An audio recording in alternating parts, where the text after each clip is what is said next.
Bismillahirrahmanirrahim. Dear all, Assalamu alaikum. I hope you all will be fine.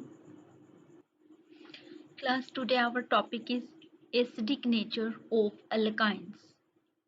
आज हम discuss करेंगे कि alkynes की एसिडिक नेचर क्यों होती है और एसिडिक नेचर होने की वजह से वो कौन कौन से रिएक्शन शो करते हैं।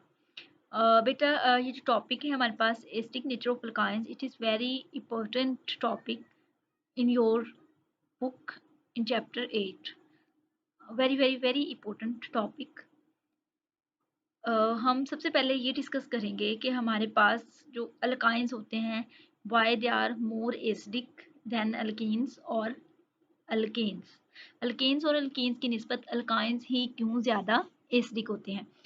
In ethyne and other terminal alkynes कौन से होते हैं जिनमें कार्बन कार्बन ट्रिपल बॉन्ड जो होता है वो एट द एंड ऑफ जो है वो मॉलिक्यूल के एंड पे होता है, ठीक है। Like propyne, the hydrogen atom is bonding to the carbon atom with sps overlap. इसमें ये ऑर्बिटल्स की ओवरलैपिंग की बात कर रहे हैं, इसमें हाइब्रिडाइजेशन की बात कर रहे हैं कि ये जो हाइड्रोजन अटैच होती है टर्मिनल पोजीशन पे तो वो sps। अब देखें यहाँ पर ये जो चीज़ है ये हमारे पास होती है sp, ठीक है, और ये हाइड्रोजन क्या होती है, इसकी हाइब्रिडाइजेशन की बात करें तो s होती है, यानी कार्बन कार्बन ट्रिपल बॉन्ड की हाइब्रिडाइजेशन क्या होती है, ट्रिपल बॉन्ड की sp, और हाइड्रोजन की अगर हम बात करते हैं इस कार्बन की तो उसमें होती है s, हाइड्रोजन की क्या होती है s, तो sps हाइब्रिडाइजेशन ओवरलैपिंग होती है। nsp hybrid orbital has 50% s character in it and renders the carbon atom more electronegative than sp2 and sp3 hybridized carbon atom that is present। sp2 hybridized carbon is present in alkene and sp3 hybridized carbon atom is present in alkane। यानी वो ये बात कर रहे हैं यहाँ पर कि जो sp हाइब्रिडाइज्ड ऑर्बिटल होती है उसमें 50% s करैक्टर होता है जिसकी वजह से कार्बन एटम जो है वो मोर इलेक्ट्रोनेगेटिव हो जाता है एज कम्पेयर टू जिसमें sp2 और sp3 है। क्योंकि अगर हम sp2 की बात कर रहे हैं तो यहाँ पर आप देखें कि यहाँ पर s करैक्टर कितना है, टोटल हमारे पास इसमें 33% है। अगर हम sp3 की बात करते हैं तो यहाँ हमारे पास 25% s करैक्टर आ जाता है, ठीक है। And as a result the sp hybridized carbon atom of a terminal alkynes pulls the electrons more strongly making the attached hydrogen atom slightly acidic। अब जब वो ये कह रहे हैं कि sp हाइब्रिडाइज्ड होने की वजह से कार्बन एटम जो है टर्मिनल काइंस की वो मोर इलेक्ट्रोनेगेटिव हो जाती है और वो इलेक्ट्रॉन्स को अपनी तरफ ज़्यादा अट्रैक्ट करती है, यानी ये इलेक्ट्रॉन नेगेटिव होती है, ठीक है। अब ये इलेक्ट्रॉन पेयर को अपनी तरफ ज़्यादा अट्रैक्ट करती है जिसकी बिना पर ये पार्शियल नेगेटिव चार्ज को जो है वो अटेन करती है और हाइड्रोजन पर क्या होता है पार्शियल पॉजिटिव। तो इसीलिए ये जब पार्शियल पॉजिटिव हाइड्रोजन एटम है तो ये आसानी से लूज कर देता है अपना हाइड्रोजन एटम। और हमने ये लोरी ब्रॉन्स्टन नजरिए में पढ़ा है कि जो एसिडिक को हम क्या डिफाइन करते हैं किस तरह से कि एसिड आर कि मतलब वो प्रॉपर्टी यदि substance that easily lose their hydrogen atom और proton in the form of proton is known as acidic. तो अल्काइंस जो है ये अपना हाइड्रोजन रिमूव कर देते हैं और नेगेटिव आयन इस पे आ जाता है जो जो कि फॉर्मेशन करता है अल्किनाइड्स और एसिटाइलाइड्स, इसकी फॉर्मेशन होती है और ये स्टेबल होते हैं अल्किनाइड्स और एसिटाइलाइड्स, इस वजह से जो है वो अल्काइंस जो है वो एसिडिक नेचर को शो करते हैं। हम इसकी फर्दर रीजन भी डिटेल के साथ अभी देखते हैं। Class, now we will see the basic reasons that cause the acidity of terminal alkynes. The acidity of a terminal alkyne is due to the high level of S character in the sp hybrid। ये बात पहले भी अभी मैंने आपको बताई है कि अगर हम अल्काइन की बात करें तो अल्काइन में क्योंकि कार्बन कार्बन जो है वो हमारे पास ट्रिपल बॉन्ड होता है और जिस चीज़ में ट्रिपल बॉन्ड होता है उसकी जो हाइब्रिडाइजेशन होती है वो होती है sp, तो इसकी हाइब्रिडाइजेशन है sp, ठीक हो गया। अब sp में जो है ये 50%, क्योंकि इसमें दो ऑर्बिटल है ना, एक s ऑर्बिटल इन्वॉल्व और एक p है, 50% इसमें s करेक्टर है और 50% ही p करेक्टर है, ठीक है। 50% इसमें हमारे पास s करेक्टर है।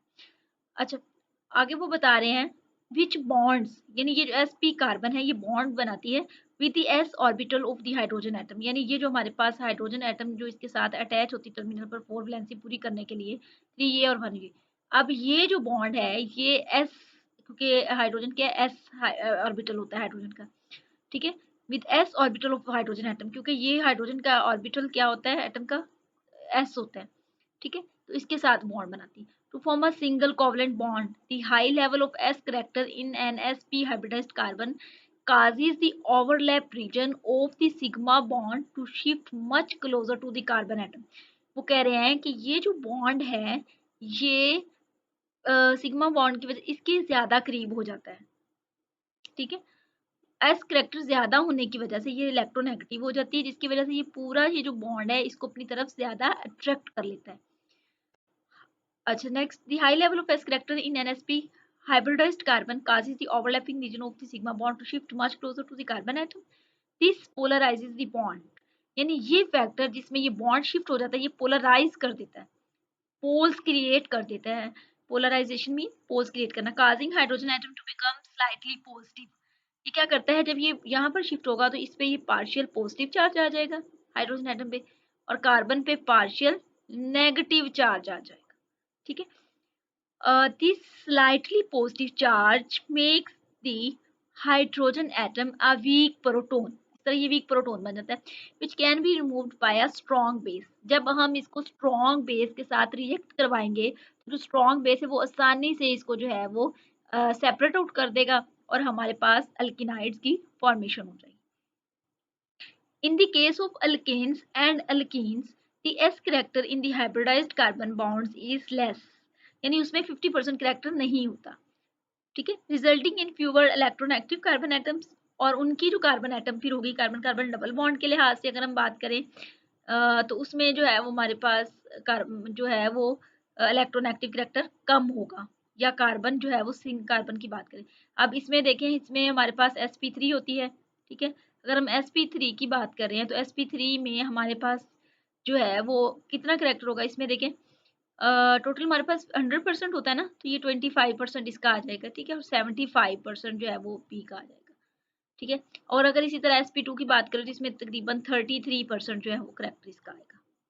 तो इस वजह से ये थोड़ा जो कार्बन एटम होते हैं वो इलेक्ट्रोनेगेटिव नहीं होती, fewer electrons and corresponding lesser shift towards those atoms in the overlap region of the sigma bond।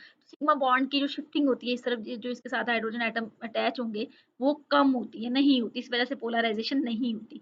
The location of the overlap region makes the corresponding hydrogen atom less electron deficient and thus less acidity। यानी वो hydrogen bond shift भी नहीं होता, उस पर partial positive charge भी नहीं आता, इसके वजह से वो लेस एसिडिक होती है। reality, hydrogen atoms bonding to alkanes and alkenes can be removed as a protons, but much stronger non-aqueous bases are necessary। उसके लिए non-aqueous bases की जरूरत होती है।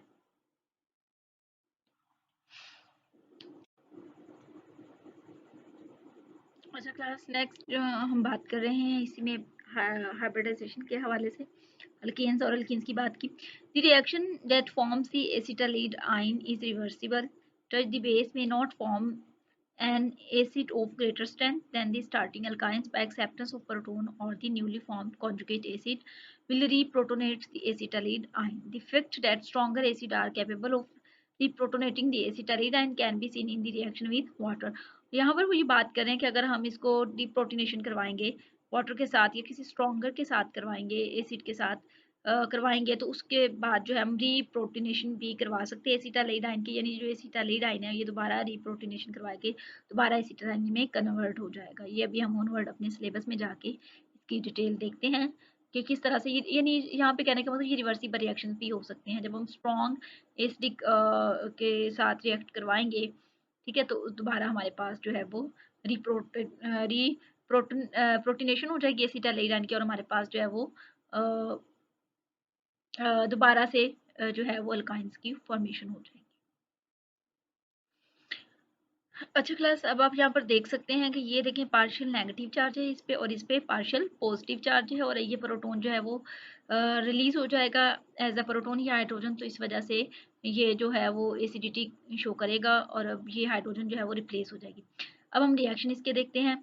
व्हेन वन अल्काइन और ethyne is treated with soda amide, ठीक है, base है, इन लिक्विड अमोनिया और पास्ड ओवर मोल्टन सोडियम अल्किनाइड्स और एसिटाइलिड्स आर ऑब्टेन्ड। यानी जब हमने लिक्विड अमोनिया ले ली है, ठीक है, ये हमारे पास रिएक्शन कंडीशंस है, और हमने जो क्लास हम रिएक्शन कंडीशंस की बात कर रहे हैं कि यहाँ पर हम लिक्विड अमोनिया लेंगे और साथ में ये जो सोडा अमाइड है ये हम इसके साथ ट्रीट करेंगे, यानी सोडा अमाइड को हम अल्काइंस के साथ ट्रीट करेंगे और लिक्विड अमोनिया जो है वो हम जो है ना वो यूज़ करेंगे इन लिक्विड अमोनिया, यानी इसकी मौजूदगी में ये रिएक्शन होगा। ठीक है, अच्छा अब होगा क्या, या हम इसके लिए मोल्टन सोडियम भी यूज़ कर सकते हैं, यानी सोडा अमाइड की बजाय हम मोल्टन सोडियम भी यहाँ पर यूज़ कर सकते हैं, जैसे ये लिक्विड जो है हमारे पास मोल्टन सोडियम है। ठीक है, अब हम देखते हैं यहाँ पे ये रिएक्शन अब होगा क्या, ये एसिडिक की नेचर होगी तो यहाँ से ये लीव कर जाएगी। ठीक है, इसकी जगह अब ये आ जाएगा सोडियम, सोडियम इसकी जगह आ जाएगी, ये रिप्लेस कर देगी और हाइड्रोजन इसकी जगह आ जाएगी। अब ये देखिए ये हाइड्रोजन इसके साथ जब रिएक्ट करेगी NH2 के साथ, ठीक है, यानी सोडा अमाइड के साथ, तो इसकी फॉर्मेशन क्या क्या बना देगी, अमोनिया। ठीक है, अब R वैसे आएगा C ट्रिपल बॉन्ड C और H की जगह क्या आ जाएगा, सोडियम आ जाएगा C-। तो ये सोडियम जो है ना वो ये क्या बन गया, एसिटाइलिड यानी अल्केनाइड्स बन गया। ठीक, इसी तरह अगर हम सिंपल मोल्टन सोडियम के साथ भी ये रिएक्शन करवा सकते हैं। ठीक है, जब इसके साथ करेगा तो सेम क्या होगा कि अब ये दोनों हाइड्रोजन रिप्लेसेबल, दोनों टर्मिनल है ना, दोनों रिप्लेसेबल है, तो यहाँ पर भी सोडियम आ जाएगा, यहाँ पर भी, तो ये इस तरह से सोडियम एसिटाइलेट जो है वो उसकी फॉर्मेशन हो जाएगी सोडियम एसिटाइलाइड्स की। ये टर्मिनल हाइड्रोजन ही रिप्लेस होंगे, यहाँ से होगा तो एक, अब ये दोनों ही टर्मिनल जैसे एसिटाइलिन है तो इसकी रिजल्ट में हमारे पास सोडियम एसिटाइलाइड आ जाएगा और 2 हाइड्रोजन एटम, एक ये हाइड्रोजन है और एक ये 2 हाइड्रोजन एटम है और एक हाइड्रोजन का मॉलिक्यूल बनाएंगे दोनों हाइड्रोजन एटम मिलकर, तो ये हमारे पास जो है वो हाइड्रोजन मॉलिक्यूल जो है वो रिलीज हो जाएगा। अच्छा, sodium acetaldehyde is a very valuable reagent for chemical synthesis and is essentially ionic in nature. Acetylates of copper and silver are obtained by passing acetylene in the ammonical solution of copperous chloride and silver nitrate respectively. हमने यहाँ पर जो एसिटालेट बनाया वो sodium एसिटालेट था, यानी जब हमने इसको sodamide in the presence of liquid ammonia और सिंपल मोल्टन सोडियम में से पास किया तो हमारे पास सोडियम एसिटालेट है। ये बहुत इंपॉर्टेंट है, हम केमिकल सिंथेसिस में इसको यूटिलाइज करते हैं। हम जस्ट सोडियम के ही एसिटाइलाइड जो है वो प्रिपेयर नहीं कर सकते, हम कॉपर और सिल्वर के एसिटाइलाइड भी जो है वो प्रिपेयर कर सकते हैं। अब हम करेंगे क्या इसके लिए कि हमें जो है वो एसिटाइलिन को पास करना होगा ammoniacal solution of cuprous chloride and silver nitrate, यानी उनके रिस्पेक्टिवली साल्ट्स के साथ इसको ट्रीट करना होगा in the presence of ammonium hydroxide, यानी अमोनिकल सोल्यूशन इनका बनाना होगा। ठीक है, अब ये हमारे पास कॉपरस क्लोराइड है और इसका ये अमोनिकल सोल्यूशन हमने प्रिपेयर किया हुआ है, अमोनियम हाइड्रोक्साइड में इसका सोल्यूशन प्रिपेयर किया। अब यहाँ पर ये हमारे पास एसिटाइलिन है। अब क्या होगा देखें, ये दोनों ही टर्मिनल हाइड्रोजन है, दोनों ही रिलीज हो जाएंगे प्रोटॉन की फॉर्म में और एसिडिटी शो करेंगे। अब ये जब हाइड्रोजन एटम रिलीज होगा तो यहाँ पर भी एक कॉपर आ जाएगा, ये हाइड्रोजन एटम रिप्लेस होगा और यहाँ कॉपर के साथ यहाँ पर भी कॉपर आ जाएगा, यानी ये प्रोटॉन रिलीज हो जाएगा तो यहाँ पर कॉपर आ जाएगा, ये हाइड्रोजन जो है वो प्रोटॉन की फॉर्म में जो है वो रिलीज हो जाएगा और यहाँ पर जो है वो कॉपर आ जाएगा, तो ये डाई कॉपरेट एसिटाइलेट जो है उसकी फॉर्मेशन हो जाएगी। अगर सिंपल है जैसे ये सोडियम एसिटाइलेट, ये डाई सोडियम एसिटाइलेट, इसी तरह ये डाई कॉपर एसिटाइलेट्स जो है उसकी फॉर्मेशन हो जाएगी और इसका कलर होता है रेडिश ब्राउन प्रेसिपिटेट फॉर्मेशन हो जाती है, जिससे हमें पता चल जाता है कि डाई जो कॉपर एसिटाइलेट है उसकी फॉर्मेशन होगी। साथ में हमारे पास अमोनियम क्लोराइड बन जाता है और वाटर जो है वो रिलीज होता है, ये हाइड्रोजन और ये हाइड्रोक्सिल ये मिलकर वाटर बनाते हैं और ये जो है हमारे पास क्लोरीन और ये NH यानी NH4Cl अमोनियम क्लोराइड जो है वो उसकी फॉर्मेशन होती है, साथ में हमारे पास वाटर बनता है 2 मॉलिक्यूल्स। ये 2 हाइड्रोजन एटम है और दो हाइड्रोक्सिल है, दोनों मिलकर क्या बनेंगे 2 मोल ऑफ वाटर मॉलिक्यूल। ठीक है, और साथ में 2 मोल जो हमारे पास अमोनियम क्लोराइड के बनेंगे। अच्छा, उसके बाद हम बात करते हैं अगर हमने सिल्वर का एसिटाइलेट प्रिपेयर करना तो वो हम किस तरह से प्रिपेयर कर सकते हैं। सेम उसी तरह हमने क्या करना है, यहाँ पर इसका जो हमने साल्ट लिया है वो सिल्वर नाइट्रेट है, हमने सिल्वर नाइट्रेट का अमोनिकल सोल्यूशन यानी अमोनियम हाइड्रोक्साइड में सोल्यूशन प्रिपेयर कर लेना है, तो ये हमारे पास जो है वो सिल्वर नाइट्रेट का अमोनिकल सोल्यूशन प्रिपेयर होगा, हमने इसमें को एसिटाइलिन में से पास करना है। अब क्या होगा, ये जो हाइड्रोजन है वो प्रोटॉन की फॉर्म में रिलीज हो जाएगा, ये हाइड्रोजन भी, अब इस हाइड्रोजन की जगह हमारे पास आ जाएगा सिल्वर और इधर भी, तो डाई सिल्वर एसिटाइलेट्स बन जाएगा। ठीक है, अब साथ में ये देखें, अब ये नाइट्रेट इस अमोनिया के साथ मिलकर अमोनियम नाइट्रेट बना देगी और ये हाइड्रोजन इस हाइड्रोक्सिल के साथ मिलकर 2 वाटर मॉलिक्यूल बना देगी, यानी ये हाइड्रोजन और ये हाइड्रोक्सिल आयन 1 वाटर मॉलिक्यूल और ये इसके 2 मोल है, तो ये 2 मोल वाटर मॉलिक्यूल की जो फॉर्मेशन होगी। अब अगर हम इसकी बात करें डाइसिल्वर एसिटाइलेट की, तो ये व्हाइट प्रेसिपिटेट फॉर्म करता है, हमारे पास कॉपर ने रेडिश ब्राउन प्रेसिपिटेट बने थे, और इसके रिजल्ट में जब ये बनेगा तो हमारे पास वाइट प्रेसिपिटेट की फॉर्मेशन होती है। Silver and copper acetylide react with acids to regenerate alkynes. अब ये मैंने आपको इससे पहले बताया था कि जब हम किसी स्ट्रॉन्ग एसिड के साथ इनका रिएक्शन करवाते हैं तो इनकी रीप्रोटीनेशन भी हो जाती है, यानी दोबारा से प्रोटोन जो है वो इनके साथ प्रोटोन आके अटैच हो जाएगा और ये दोबारा एसिटाइलिन में कन्वर्ट हो जाएंगे, यानी ये रिवर्सिबल प्रोसेस हो सकता है। अच्छा, अब ये क्या होगा कि ये हमने जैसे सल्फ्यूरिक एसिड है, dilute sulphuric acid, strong acid है सल्फ्यूरिक एसिड, अब क्या होगा, इसकी प्रोटीनेशन करेगा, यहाँ हाइड्रोजन आ जाएगा। अब ये सिल्वर रिप्लेस होगा किससे, हाइड्रोजन से, एक हाइड्रोजन यहाँ आएगा, ये भी सिल्वर रिप्लेस हो जाएगा क्योंकि प्लस पॉजिटिव चार्ज है, इस पे नेगेटिव चार्ज था, ठीक है, तो इसके साथ रिप्लेस होगा और ये यहाँ इसके साथ रिएक्ट करेगा, सिल्वर सल्फेट बना देगा। इसी तरह अगर हम strong acid like nitric acid है इसके साथ रिएक्शन करवाते हैं तो उसके केस में भी हमारे पास साल्ट बनेगा। देखिए ये सिल्वर नाइट्रेट इसके साथ जब रिएक्शन करेगा, सिल्वर नाइट्रेट और ये हाइड्रोजन जो है वो इसकी जगह आकर प्रोटीनेशन हो जाएगी, यानी दोबारा एसिटाइलिन की फॉर्मेशन हो जाएगी, ठीक है। जिस तरह हमने शुरू में देखिए यहाँ पे हमने इनके साल्ट के साथ रिएक्शन करवाया था ना, तो हमारे पास ये एसिटाइलेट्स बन गया था सिल्वर का। यहाँ पर हमने सिंपल उसको एसिड के साथ ट्रीट किया है, तो ये जो है ये उसका अपना साल्ट बन जाएगा रिस्पेक्टिव, और ये हाइड्रोजन इसके साथ प्रोटीनेशन इसकी दोबारा हो जाएगी, यानी रीप्रोटीनेशन हो जाएगी। इस तरह से हम इसको एसिडिटी जो है, ये रिएक्शन जो है वो एसिडिटी की वजह से है, यानी जो हमारे पास टर्मिनल अल्काइंस होती हैं उनकी जो हाइड्रोजन होती है वो एसिडिक इन नेचर होती है, तो ये उस इन रिएक्शन की वजह से हम जो है वो एसिटाइलेट्स जो है वो प्रिपेयर करते हैं, डिफरेंट सोडियम एसिटाइलेट्स, कॉपर एसिटाइलेट और सिल्वर एसिटाइलेट्स, ये जो है ये केमिकल सेंसेस में बहुत इंपॉर्टेंट होते हैं, तो हम इनको इस तरह से डिफरेंट वे से इसको प्रिपेयर कर लेते हैं। Next, these alkanides are used for the preparation, purification and separation and identification of alkynes।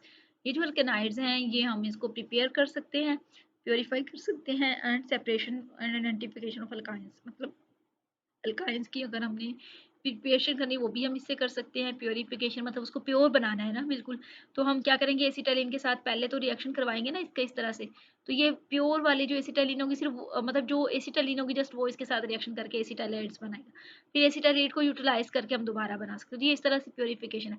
हम सेपरेशन भी इस तरह से कर सकते हैं, यानी हमारे पास मिक्सचर है एसिटाइलिन का और अल्कीन का, तो हम जब इसके साथ अल्किनाइड्स बनाएंगे तो वो जस्ट जो है वो क्योंकि एसिडिक नेचर जो होती है वो सिर्फ जस्ट अल्काइंस की होती है, ये रिएक्ट करेंगे, कीन्स रिएक्ट नहीं करेंगे, तो हम सेपरेट भी कर सकते हैं और आइडेंटिफाई भी कर सकते हैं इनको, तो मतलब ये जो है वो एज अ टेस्ट भी हम इसको यूज़ कर सकते हैं।